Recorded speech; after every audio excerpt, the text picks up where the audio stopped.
بسم الله الرحمن الرحيم. واذكروا الله في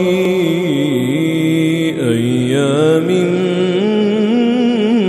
معدودات فمن تعجل في يومين فلا إثم عليه ومن تأخر فلا إثم عليه لمن اتقى واتقوا الله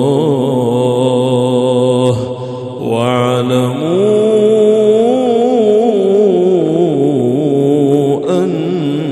أنكم إليه تحشرون. ومن الناس من يعجبك قوله في الحياة الدنيا ويشهد الله على ما في قلبه وهو ألد الخصام وإذا تولى سعى في الأرض ليفسد فيها ويهلك الحرث والنسل والله لا يحب الفساد. وإذا قيل له اتق الله أخذته العزة بالإثم فحسبه جهنم ولبئس المهاد.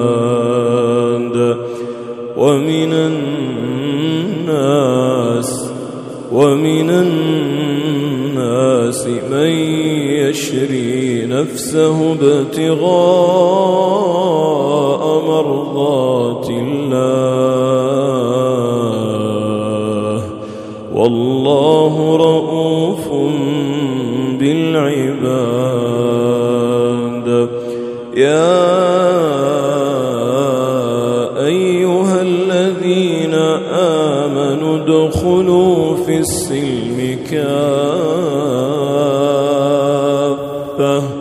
ولا تتبعوا خطوات الشيطان إنه لكم عدو مبين. فإن زللتم من بعد ما